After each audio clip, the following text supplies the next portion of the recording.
ಪಿತನ ಸುತನ ಮತ್ತು ಪವಿತ್ರಾತ್ಮರ ನಾಮದಲ್ಲಿ ಆಮೆನ್.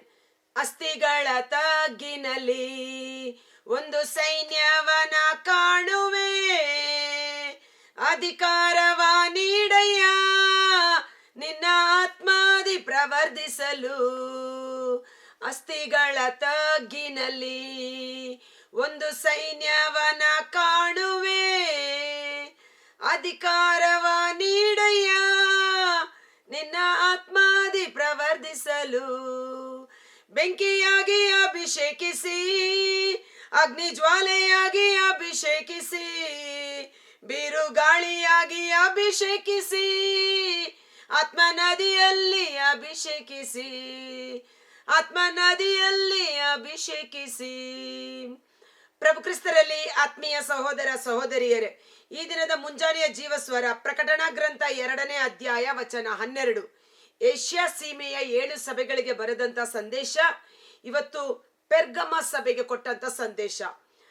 ಪೆರ್ಗಮದಲ್ಲಿರುವ ಶ್ರೀಸಭೆಯ ದೂತನಿಗೆ ಹೀಗೆ ಬರೆ, ಹರಿತವಾದ ಇಬ್ಬಾಯಿಯ ಖಡ್ಗವುಳ್ಳವನು ನೀಡುವ ಸಂದೇಶವಿದು. ಹರಿತವಾದ ಇಬ್ಬಾಯಿಯ ಖಡ್ಗ ಅದು ಯಾವುದು? ದೇವರ ವಾಕ್ಯ. ದೇವರ ವಾಕ್ಯ ಯೇಸುವೇ ಆಗಿದ್ದಾರೆ.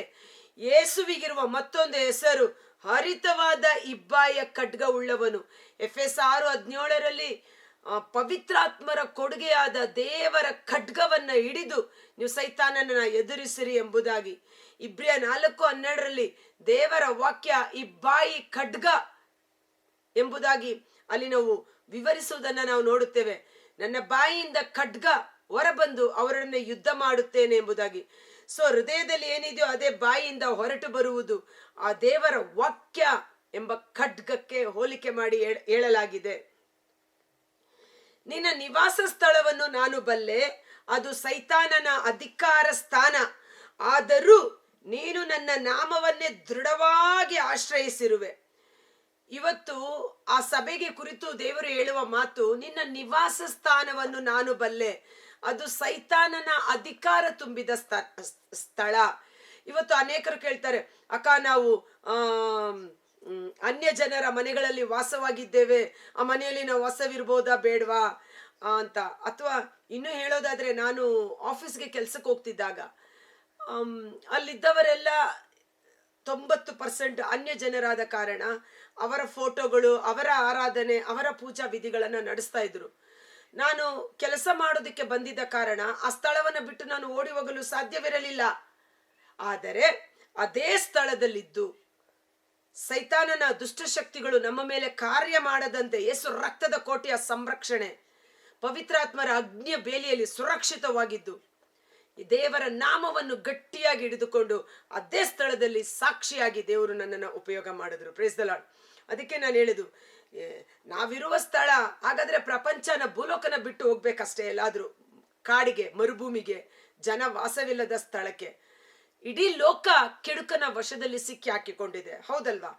ಸೊ ಆದರೆ ನಾವು ಸರ್ವೇಶ್ವರನ ನಾಮವನ್ನು, ಆತನ ವಾಕ್ಯವನ್ನು ಗಟ್ಟಿಯಾಗಿ ಆಶ್ರಯಿಸಿಕೊಂಡಿರಬೇಕು. ಇಸ್ರಾಯೇಲರು ವಾಸಿಸುತ್ತಿದ್ದಂತ ಈಜಿಪ್ಟ್ ದೇಶ ಫರೋಹ ರಾಜನ ಆಳ್ವಿಕೆಯಲ್ಲಿ, ಸೈತಾನನ ಆಳ್ವಿಕೆಗೆ, ಪಾಪಕ್ಕೆ, ದುಷ್ಟತನಕ್ಕೆ ತುಂಬಿದ ದೇಶವಾಗಿತ್ತು. ಇಸ್ರಾಯೇಲರು ಅಲ್ಲೇ ಇದ್ದರು. ಆದರೆ ಅವರು ಸದಾಕಾಲ ಸರ್ವೇಶ್ವರನಿಗೆ ಮೊರೆ ಇಡುತ್ತಿದ್ದರು. ಸರ್ವೇಶ್ವರನೇ ನಮ್ಮ ರಕ್ಷಕ ಎಂದು ಆತನಲ್ಲಿ ಭರವಸೆ ಇಟ್ಟು ಜೀವಿಸುತ್ತಿದ್ದರು ಎಂಬುದನ್ನು ನಾವು ನೋಡುತ್ತೇವೆ. ಆದ ಕಾರಣ ನಾವಿರುವ ಸ್ಥಳ ಸೈತಾನನ ಸ್ಥಳವಾಗಿರಬಹುದು, ಅದು ಬಿಟ್ಟು ಓಡಿ ಹೋಗಕ್ಕಾಗೋಲ್ಲ. ನಾವು ಕೆಲಸ ಮಾಡುವ ಸ್ಥಳ, ನೀವೊಂದು ತರಕಾರಿ, ಹಣ್ಣು ಹಂಪಲು ತೆಗೆದುಕೊಳ್ಳಬೇಕಾದ ಅಂಗಡಿಗಳು. ಆದರೆ ದೇವರ ನಾಮವನ್ನು ಆಶ್ರಯಿಸಿಕೊಂಡಿರುವ ಮಕ್ಕಳಾಗಿರಬೇಕು. ಸೈತಾನನ ಬಿಡಾರವಾದ ನಿನ್ನ ಆ ನಗರದಲ್ಲಿಯೇ ನನ್ನ ನಂಬಿಗಸ್ತನು ಸಾಕ್ಷಿಯಾದ ಅಂತಿಪನನ್ನು ಕೊಂದು ಹಾಕಿದರು. ದೇವರಿಗೆ ಸಾಕ್ಷಿಯಾಗಿ ಜೀವಿಸದಂದ ಅಂತಿಪ, ಆತನ ಕುರಿತು ನಮಗೆ ಪವಿತ್ರ ಗ್ರಂಥದಲ್ಲಿ ಎಲ್ಲೂ ಹೆಚ್ಚಾಗಿ ಸಿಗುವುದಿಲ್ಲ. ಆದರೆ ಅನೇಕ ರಕ್ತ ಸಾಕ್ಷಿಗಳನ್ನ ಕೊಂದು ಹಾಕಿದ್ದು ಅಂತ ಸ್ಥಳಗಳಲ್ಲಿಯೇ, ಅನ್ಯ ಜನರು ವಾಸ ಮಾಡುವ ಸ್ಥಳಗಳಲ್ಲಿಯೇ, ಆ ದಿವಸಗಳಲ್ಲೂ ನೀನು ನನ್ನಲ್ಲಿಟ್ಟಿರುವ ವಿಶ್ವಾಸವನ್ನು ನಿರಾಕರಿಸಲಿಲ್ಲ.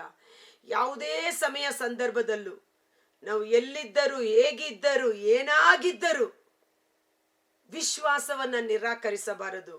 ಕ್ರೈಸ್ತ ವಿಶ್ವಾಸವನ್ನ ಬಿಟ್ಟು ಬಿಡಬಾರದು. ಯೇಸುವೇ ನನ್ನ ರಕ್ಷಕ ಎಂಬುದಾಗಿ ಆತನನ್ನು ದೃಢವಾಗಿ ಆಶ್ರಯಿಸಿಕೊಂಡಿರಬೇಕು. ಇಷ್ಟಾದರೂ ನಿನ್ನ ವಿರುದ್ಧ ಹೇಳಬೇಕಾದ ಕೆಲವು ಆಪಾದನೆಗಳಿವೆ. ಇವಾಗ ಪೆರ್ಗಮ ಸಭೆಯ ಒಳ್ಳೆತನ ಏನು? ಸೈತಾನನ ಸ್ಥಳದಲ್ಲಿ ವಾಸಿಸುತ್ತಿದ್ದರು, ಸೈತಾನ ಅಧಿಕಾರ ಪೂರ್ವಕವಾಗಿ ದಬ್ಬಾಳಿಕೆ ನಡೆಸುತ್ತಿದ್ದರು. ಆ ಸಭೆಯ ಜನರು ವಿಶ್ವಾಸವನ್ನು ಕಳೆದುಕೊಳ್ಳದೆ ರಕ್ಷಕನನ್ನೇ ಸಂಪೂರ್ಣವಾಗಿ ಆಶ್ರಯಿಸಿಕೊಂಡಿದ್ದರು ಎಂಬುದು. ಈಗ ಆ ಸಭೆಯ ಮೇಲಿರುವ ಆಪಾದನೆ ಏನು? ಕರೆಕ್ಷನ್ ಮಾಡ್ಕೋಬೇಕಾದ ವಿಷಯವೇನು?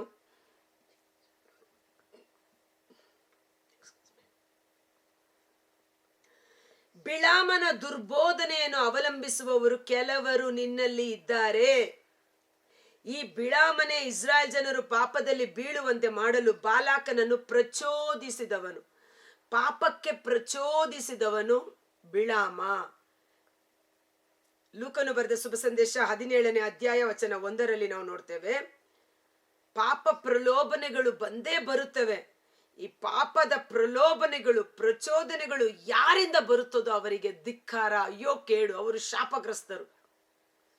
ನನ್ನ ಈ ಚಿಕ್ಕವರಲ್ಲಿ ಯಾರೊಬ್ಬರಿಗೂ ಪಾಪಕ್ಕೆ ಪ್ರಚೋದನೆ ಮಾಡುವುದಕ್ಕಿಂತ ಬಿಗಿಲಾಗಿ ಕತ್ತಿಗೆ ಕಲ್ಲನ್ನ ಸುತ್ತಿ ಸಮುದ್ರದಲ್ಲಿ ದಬ್ಬಿಕೊಳ್ಳುವುದು ಲೇಸು ಎಂಬುದಾಗಿ. ಅಂದ್ರೆ ಅವರು ಬಿದ್ರೂ ಎದ್ದೊಳಬಾರ್ದು, ಆ ಕಲ್ಲಿನ ಭಾರಕ್ಕೆ ಅವರು ನೀರಲ್ಲಿ ಮುಳುಗಿ ನಾಶ ಆಗಬೇಕು ಎಂಬುದಾಗಿ. ಪರರನ್ನ ಪಾಪ ಮಾಡುವಂತೆ ಪ್ರಚೋದನೆ ಮಾಡಬೇಡಿ. ಡೈರೆಕ್ಟ್ ಆಗಿ ಇಂಡೈರೆಕ್ಟ್ ಆಗಿ ಕೆಲವರು ಅವರು ಪಾಪ ಮಾಡುವುದಿಲ್ಲ, ಆ ಪಾಪ ಕೃತ್ಯವೆಸಗುವಂತೆ ಪರರನ್ನ ಪ್ರಚೋದನೆ ಮಾಡಿರ್ತಾರೆ. ಉದಾಹರಣೆಗೆ ನೋಡಿ, ಇತ್ತೀಚಿನ ದಿನಗಳಲ್ಲಿ ನೋಡುವ ಹಾಗೆ ಸುಪಾರಿ ಕೊಲೆ, ಗಂಡನನ್ನ ಕೊಲೆ ಮಾಡುವುದು ಅಥವಾ ಹೆಂಡತಿಯನ್ನ ಕೊಲೆ ಮಾಡುವುದು, ಪೊಲೀಸ್ಗೆ ಒಂಚೂರು ಡೌಟ್ ಬರೋದಿಲ್ಲ, ಜನರಿಗೂ ಡೌಟ್ ಬರೋದಿಲ್ಲ. ಕಾರಣ ಡೈರೆಕ್ಟ್ ಆಗಿ ಇವರು ಕೊಲೆ ಮಾಡಿರೋದಿಲ್ಲ, ಬೇರೆಯವರಿಗೆ ಹಣಕಾಸು ಕೊಟ್ಟು ಸುಪಾರಿ ಕೊಟ್ಟು ಕೊಲೆ ಮಾಡಿಸಿರ್ತಾರೆ. ಅದಕ್ಕೆ ಆ ಕೇಸ್ ಕಂಡಿಡಿದ ಮೇಲೆ ಕೊಲೆಗಾರ ಮತ್ತು ಕೊಲೆ ಮಾಡುವಂತೆ ಪ್ರಚೋದನೆ ಮಾಡಿದ ಸುಪಾರಿ ಕೊಟ್ಟ ವ್ಯಕ್ತಿಯನ್ನ ಸಹ ಸೆರೆ ಹಿಡಿಯುತ್ತಾರೆ ಕಾನೂನು. ಆತನಿಗೂ ಶಿಕ್ಷೆ ತಪ್ಪಿದ್ದಲ್ಲ ಎಂಬುದಾಗಿ. ಸೊ ಇಲ್ಲಿ ಬಿಳಾಮ ಪ್ರವಾದಿ ಬಾಲಾಕನನ್ನು ಪ್ರಚೋದನೆ ಮಾಡಿದ. ನಾವು ಹಾಗೆ ಮಾಡದೇ ಇರೋಣ. ಈ ಬಿಳಾಮ ದೇವರ ಒಂದು ಆತ್ಮ ಪ್ರೇರೇಪಣೆಯಿಂದ, ಮನೋದೃಷ್ಟಿಯಿಂದ, ದಿವ್ಯ ದೃಷ್ಟಿಯಿಂದ, ಜ್ಞಾನ ದೃಷ್ಟಿಯಿಂದ ಆತ್ಮ ಪರವಶನಾಗಿ ಮಾತನಾಡುವಂತ ಅಭಿಷೇಕದ ವ್ಯಕ್ತಿಯಾಗಿದ್ದ. ಸಂಖ್ಯಾಕಾಂಡ 23-24ರಲ್ಲಿ ನಾವು ನೋಡ್ತೀವಿ. ಫ್ರೀಯಾಗಿರುವಾಗ ಆ ಅಧ್ಯಾಯಗಳನ್ನ ಓದಿ ಆ ಬಾಲಾಕ ರಾಜ ಬಿಳಾಮ ಪ್ರವಾದಿಯನ್ನ ಕರೆಯುತ್ತಾನೆ. ನಿನ್ನ ಮನೆ ತುಂಬುವಷ್ಟು ಚಿನ್ನ ಬೆಳ್ಳಿ ಬಂಗಾರ ಕೊಡ್ತೀನಿ, ನೀನು ಬಂದು ಇಸ್ರಾಯೇಲ್ ಜನಾಂಗದವರಿಗೆ ಶಾಪ ಹಾಕಬೇಕು, ಅವರು ನಾಶ ಆಗಿ ಹೋಗುವಂತೆ ಅಂತ. ಆದ್ರೆ ಬಿಳಾಮ ಪ್ರವಾದಿ ಬರ್ತಾನೆ. ಒಂದಲ್ಲ ಎರಡಲ್ಲ 3 ಬಾರಿ ಮಾತನಾಡಲು ನಿಲ್ಲುವಾಗಲೆಲ್ಲ ದೇವರಾತ್ಮ ಅವನನ್ನ ವಶಪಡಿಸಿಕೊಂಡು ಅವನ ಬಾಯಿಯಿಂದ ಶಾಪಕ್ಕೆ ಬದಲು ಆಶೀರ್ವಾದವನ್ನ ಮಾತನಾಡಿ ಬಿಡ್ತಾರೆ. ಧರ್ಮೋಪದೇಶಕಾಂಡ 23 ವಚನ 5ರಲ್ಲಿ ದೇವರು ನಮ್ಮನ್ನು ಅಧಿಕವಾಗಿ ಪ್ರೀತಿಸಿದ ಕಾರಣ ಶಾಪಕ್ಕೆ ಬದಲಾಗಿ ಆಶೀರ್ವಾದದ ವಚನವನ್ನ ನಮ್ಮ ಮೇಲೆ ಸುರಿಸಿದರು, ಆಮೇನ್ ಎಂದು ಟೈಪ್ ಮಾಡುವ. ಶಾಪಕ್ಕೆ ಬದಲಾಗಿ ದೇವರ ಆಶೀರ್ವಾದಗಳು ನನ್ನಲ್ಲಿ ನೆಲೆಗೊಂಡಿವೆ, ಯೇಸುವಿನ ನಾಮದಲ್ಲಿ ಆಮೇನ್. ಶಿಲುಬೆಯ ಮೇಲೆ ನನ್ನ ಶಾಪವನ್ನೆಲ್ಲ ಯೇಸು ತೆಗೆದುಕೊಂಡು ಆಶೀರ್ವಾದವನ್ನ ನನ್ನ ಮೇಲೆ ಸುರಿಸಿದ್ದಾರೆ, ಆಮೇನ್ ಎಂದು ಟೈಪ್ ಮಾಡುವ. ಆ ಆಶೀರ್ವಾದ ನಮ್ಮಲ್ಲಿ ತಂಗಲಿ. ಓಕೆ. ಸೊ ಬಾಲಾಕ ರಾಜನಿಗೆ ಬಹಳ ಕೋಪ ಬರುತ್ತೆ. ಬಿಳಾಮ ಪ್ರವಾದಿಯನ್ನ ಕರೆದು ಬೈತಾನೆ. ನಿನಗೆ ನಿನ್ನ ಮನೆ ತುಂಬುವಷ್ಟು ಚಿನ್ನ ಬೆಳ್ಳಿ ಬಂಗಾರ ಕೊಡ್ತೀನಿ ಅಂತ ಹೇಳ್ದೆ, ಆದ್ರೆ ನೀನು ಶಾಪ ಹಾಕೋ ಅಂದ್ರೆ ಆ ಜನರನ್ನ ಆಶೀರ್ವಾದ ಮಾಡಿದೀಯಾ, ನಿನಗೆ ಏನು ಕೊಡೋದಿಲ್ಲ, ಹೋಗು ಅನ್ನುವ ರೀತಿಯಲ್ಲಿ. ಬಂದ ದಾರಿ ವ್ಯರ್ಥವಾಯ್ತಲ್ಲ ಅಂತ ಬಿಳಾಮ ಪ್ರವಾದಿ ಏನ್ ಮಾಡ್ತಾನೆ, ಹೋಗೋದಿಕ್ಕೆ ಮೊದಲು ರಾಜನಿಗೆ ಒಂದು ಸೀಕ್ರೆಟ್ ಹೇಳ್ಕೊಟ್ಬಿಟ್ಟು ಹೋಗ್ತಾನೆ. ನೋಡಪ್ಪ, ಇಸ್ರಾಯೇಲರು ಕಾಡು ಕೋಣದ ಕೊಂಬಿನ ಬಲವುಳ್ಳವರು, ಮಾಟ ಮಂತ್ರ ತಂತ್ರಗಳು ಶಾಸ್ತ್ರ ಶಕುನಗಳು ಅವರ ವಿರುದ್ಧವಾಗಿ ಕಾರ್ಯ ಮಾಡೋದೇ ಇಲ್ಲ. ಸರ್ವೇಶ್ವರನೇ ಅವರ ನಡುವೆ ನಿಂತಿದ್ದಾರೆ. ಆದರೆ ಒಂದು ಹೇಳ್ತೇನೆ, ಅವರು ಮುಗ್ಗರಿಸಿ ಬೀಳುವ ಬಂಡೆಯಾಗಿ ಒಂದು ಪ್ರೇರೇಪಣೆ ಕೊಡ್ತೇನೆ. ಅವರಲ್ಲಿರೋರು ಅನ್ಯ ದೇವರುಗಳನ್ನ ಆರಾಧನೆ ಮಾಡಿದ್ರೆ, ವ್ಯಭಿಚಾರದ ಪಾಪ ಮಾಡಿದ್ರೆ ತಾನಾಗಿ ದೇವರ ಕೋಪಾಗ್ನಿಗೆ ತುತ್ತಾಗಿ ನಾಶ ಆಗ್ತಾರೆ ಅಂತ. ಈ ಸೀಕ್ರೆಟ್ ಬಾಲಾಕ ರಾಜನಿಗೆ ಗೊತ್ತಿರೋದಿಲ್ಲ. ಬಿಳಾಮ ಪ್ರವಾದಿ ಹೇಳ್ಬಿಟ್ಟು ಹೋಗ್ತಾನೆ. ಅದನ್ನೇ ಇಲ್ಲಿ ನಾವು ನೋಡ್ತೀವಿ. 2 ಪೇತ್ರ 2ನೇ ಅಧ್ಯಾಯ ವಚನ 15. ಇವರು ಹಾದಿ ತಪ್ಪಿದವರು, ಸನ್ಮಾರ್ಗವನ್ನು ತ್ಯಜಿಸಿದವರು, ಬೆಯೋರನ ಮಗ ಬಿಳಾಮನ ದಾರಿಯನ್ನು ಹಿಡಿದವರು. ಬಿಳಾಮನು ಅನೀತಿಯಿಂದ ಹಣ ಗಳಿಸಲು ಲಾಭಕೋರ, ತನ್ನ ಅಕ್ರಮಕ್ಕೆ ತಕ್ಕ ದಂಡನೆಯನ್ನು ಅನುಭವಿಸಿದನು. ಮೂಕ ಏಸರಗತ್ತೆಯೊಂದು ಮಾನವನಂತೆ ಮಾತನಾಡಿ ಈ ಪ್ರವಾದಿಯ ಮೂರ್ಖತನಕ್ಕೆ ಕಡಿವಾಣ ಹಾಕಿತು ಎಂಬುದಾಗಿ. ಸಂಖ್ಯಾಕಾಂಡ 25ನೇ ಅಧ್ಯಾಯ ಅದೊಂದು ಓದು. ಸಮಯ ಸ್ವಲ್ಪ ಜಾಸ್ತಿ ಆದ್ರೂ ಪರವಾಗಿಲ್ಲ, ನೀವು ಕರೆಕ್ಟಾಗಿ ಅದನ್ನ ಅರ್ಥ ಮಾಡ್ಕೋಬೇಕು ಅನ್ನೋದು ಉದ್ದೇಶ ಅಷ್ಟೇ. ಸಂಖ್ಯಾಕಾಂಡ 25 ವಚನ 1. ಇಸ್ರಾಯೇಲರು ಶಿಟ್ಟಿಮಿನಲ್ಲಿ ವಾಸ ಮಾಡುತ್ತಿದ್ದಾಗ ಮೋವಾಬ್ ಮಹಿಳೆಯೊಡನೆ ಸಹವಾಸ ಮಾಡತೊಡಗಿದರು. ಆ ಮಹಿಳೆಯರು ತಮ್ಮ ದೇವತೆಗಳಿಗೆ ಮಾಡಿದ ಬಲಿ ಔತಣಗಳಲ್ಲಿ ಭಾಗಿಗಳಾಗಲು ಇಸ್ರಾಯೇಲರನ್ನು ಆಹ್ವಾನಿಸುತ್ತಿದ್ದರು. ಇವರು ಪ್ರಸಾದ ಸ್ವೀಕರಿಸಿ ಆ ದೇವತೆಗಳಿಗೆ ತಲೆಬಾಗುತ್ತಿದ್ದರು. ಅನ್ಯ ದೇವರುಗಳ ಆರಾಧನೆ ಮಾಡಬಾರದು ಎಂದು ಹೇಳಿರುವಾಗ ಈ ಬಿಳಾಮನ ಪ್ರಚೋದನೆಯಿಂದ ಪ್ರೇರೇಪಿತನಾದ ಬಾಲಾಕ ರಾಜ ಇಸ್ರಾಯೇಲರು ವಾಸ ಮಾಡುತ್ತಿದ್ದ ಆ ಬೀಡಾರದ ಸಮೀಪಕ್ಕೆ ಮೋವಾಬ್ಯ ಮಹಿಳೆಯರು ಓಡಾಡುವಂತೆ ಮಾಡಿ ಅವರಲ್ಲಿ ಈ ಜನರು ಮೋಹಗೊಂಡು ವ್ಯಭಿಚಾರ ಮಾಡುವಂತೆಯೂ ಅವರ ದೇವರುಗಳಿಗೆ ಆರಾಧನೆ ಮಾಡಿ ಪ್ರಸಾದ ಸ್ವೀಕರಿಸುವಂತೆ ಮಾಡಿ ದೇವರ ಕೋಪಕ್ಕೆ ಗುರಿಯಾಗುತ್ತಾರೆ. ಆ ಸಮಯದಲ್ಲಿ ಫಿನೆಹಾಸ ಎಂಬ ವ್ಯಕ್ತಿ ಅಲ್ಲಿ ಗುಡಾರದಲ್ಲಿ ವ್ಯಭಿಚಾರ ಮಾಡುತ್ತಿದ್ದ ಆ ಗಂಡು ಮತ್ತು ಹೆಣ್ಣನ್ನ ಈಟಿಯಿಂದ ತಿವಿದು ಅಲ್ಲೇ ಕೊಲೆ ಮಾಡ್ತಾನೆ. ದೇವರು ಫಿನೆಹಾಸನ ಕರ್ತವ್ಯವನ್ನ ಮೆಚ್ಚುತ್ತಾರೆ. ಆ ದಿನ ಸರಿಸುಮಾರು 23,000 9ನೇ ವಚನ, ಸಂಖ್ಯಾಕಾಂಡ 25:9, 24,000 ಮಂದಿ ಈಗಾಗಲೇ ಆ ಜಾಡ್ಯದಿಂದ ಸತ್ತಿದ್ದರು. ಅಲ್ಲಿ ಭೀಕರವಾದ ರೋಗವನ್ನ ಬರಮಾಡಿ 24,000 ಮಂದಿ ಒಂದೇ ದಿನ ಸತ್ತು ಹೋದರು. ಇಲ್ಲಿ ಬಿಳಾಮ ಡೈರೆಕ್ಟ್ ಆಗಿ ಏನು ಮಾಡದೇ ಇದ್ರು, ಬಾಲಾಕನಿಗೆ ಪಾಪದ ಬಗ್ಗೆ ಹೇಳಿ ಪ್ರಚೋದನೆ ಮಾಡಿ ಇಸ್ರಾಯೇಲರ ನಾಶನಕ್ಕೆ ಗುರಿಯಾದ, ಅನೀತಿಯಿಂದ ಹಣ ಸಂಪಾದನೆ ಮಾಡಿದ ಲಾಭಕೋರ. ಈ ಕಾರಣ ಅವರು ವಿಗ್ರಹಕ್ಕೆ ನೈವೇದ್ಯ ಮಾಡಿದ ಪದಾರ್ಥಗಳನ್ನು ತಿಂದರು, ಅಂತೆ ಲೈಂಗಿಕ ಅನೈತಿಕತೆಗೆ ತುತ್ತಾದರು, ಅಂತೆ ನಿಕೋಲಾಯಿತರ ವಿಷಯದಲ್ಲಿಯೂ ಅವಲಂಬಿಸಿದರು. ಆದ್ದರಿಂದ ಪಶ್ಚಾತ್ತಾಪ ಪಟ್ಟು ಪಾಪಕ್ಕೆ ವಿಮುಖನಾಗು, ಇಲ್ಲದಿದ್ದರೆ ಬೇಗನೆ ನಿನ್ನ ಬಳಿಗೆ ಬರುತ್ತೇನೆ, ಬಂದು ನನ್ನ ಬಾಯಲ್ಲಿರುವ ಖಡ್ಗದಿಂದ ಅವರೊಡನೆ ಹೋರಾಡುತ್ತೇನೆ. ದೇವರ ಬಾಯಲ್ಲಿರುವ ಖಡ್ಗ ದೇವರ ವಾಕ್ಯವೇ. ಯೋಹಾನ 12:47 ನೋಡ್ತೇವೆ. ನಾನು ಈ ಲೋಕಕ್ಕೆ ತೀರ್ಪು ಮಾಡಲು ಬಂದಿಲ್ಲ, ತೀರ್ಪು ಮಾಡುವುದು ಒಂದಿದೆ, ಅದೇನೆಂದರೆ ನಾನು ನಿಮ್ಮೊಡನೆ ಆಡಿದ ಈ ಮಾತುಗಳೇ ಅಂತಿಮ ದಿನದೊಂದು ನಮಗೆ ತೀರ್ಪು ನೀಡುವಂತದ್ದಾಗಿದೆ. ಅದೇ ಇಬ್ಬಾಯಿಯ ಖಡ್ಗ, ದೇವರ ಬಾಯಿಂದ ಹೊರಟು ಬರುವ ವಾಕ್ಯಗಳು. ಆದ ಕಾರಣ ನಾವು ಕೇಳಿದ ವಾಕ್ಯಗಳಿಗೆ ಅನುಗುಣವಾಗಿ ಪರಿಶುದ್ಧನು ಇನ್ನೂ ಪರಿಶುದ್ಧನಾಗಲಿ, ಪವಿತ್ರನು ಇನ್ನೂ ತನ್ನ ಪಾವಿತ್ರತೆಯನ್ನು ಹೆಚ್ಚಿಸಿಕೊಳ್ಳಲಿ. Praise the lord. ಸಭೆಗಳಿಗೆ ದೇವರಾತ್ಮ ಹೇಳುವುದನ್ನು ಕಿವಿಯುಳ್ಳವನು ಕೇಳಲಿ. ಜಯ ಹೊಂದಿದವನಿಗೆ ಮರೆಯಾಗಿರುವ ಮನ್ನಾ, ಜೀವ ವೃಕ್ಷ, ಆಕಾಶದಿಂದ ಸುರಿಸಲ್ಪಟ್ಟ ಮನ್ನಾ ಮೋಶೆಯ ಕಾಲದಲ್ಲಿ ಅಲ್ವಾ. ಯೋಹನ 6ರಲ್ಲಿ ಜನರು ಹೇಳಿದರು ಯೇಸುಗೆ, ಮೋಶೆ ಆಕಾಶದಿಂದ ಮನ್ನಾ ಸುರಿಸಿದ ಅಂತ. ಯೇಸು ಹೇಳ್ತಾರೆ, ಮನ್ನಾ ಸುರಿಸಿದವನು ಮೋಶೆ ಅಲ್ಲ, ನಾನೇ ಆ ಮನ್ನಾ, ನಾನೇ ಜೀವದಾಯಕ ರೊಟ್ಟಿ, ನನ್ನನ್ನು ತಿನ್ನುವವನು ಚಿರಕಾಲ ಬದುಕುತ್ತಾನೆ. ಸೊ ಮರೆಯಾಗಿರುವ ಆ ಮನ್ನವನ್ನ ದೇವರು ಜಯ ಹೊಂದುವವನಿಗೆ ಕೊಡುತ್ತಾರೆ. ಆತನಿಗೆ ಒಂದು ಬಿಳಿಯ ಕಲ್ಲನ್ನು ಕೊಡುತ್ತೇನೆ, ಆ ಕಲ್ಲಿನ ಮೇಲೆ ಒಂದು ಹೊಸ ಹೆಸರನ್ನು ಕೆತ್ತಲಾಗಿರುತ್ತದೆ. ಆ ಕಲ್ಲನ್ನು ಸ್ವೀಕರಿಸಿದವನಿಗೆ ಹೊರತು ಮತ್ಯಾರಿಗೂ ಹೆಸರು ತಿಳಿಯುವುದು. ಯೆಶಾಯ 62 ವಚನ 2ರಲ್ಲಿ ನಾವು ನೋಡ್ತೇವೆ. ಪ್ರವಾದಿ ಯೆಶಾಯನ ಗ್ರಂಥ 62ನೇ ಅಧ್ಯಾಯ ವಚನ 2, ಪ್ರವಾದಿ ಯೆಶಾಯನ ಗ್ರಂಥ 65ನೇ ಅಧ್ಯಾಯ ವಚನ 5ರಲ್ಲಿ, ಇಗೋ ನಾನು ನನ್ನ ಜನರಿಗೆ ಹೊಸ ಹೆಸರನ್ನು ಕೊಡುತ್ತೇನೆ. ಹೇಗೆ? ಸಿಮೋನ ಪೇತ್ರ, ಇನ್ನು ಮೇಲೆ ನೀನು ಕೇಫ, ಬಂಡೆ ಎಂದು ಕರೆಯಲ್ಪಡುವೆ. ನಯವಂಚಕನಾದ ಯಾಕೋಬ, ಶಾಪಗ್ರಸ್ತನಾದ ಯಾಕೋಬ, ಇಸ್ರಾಯೇಲ, ದೇವರಲ್ಲಿ ಆಳುವ ಪ್ರಭು ಎಂಬುದಾಗಿ ಕರೆಯಲ್ಪಟ್ಟರು.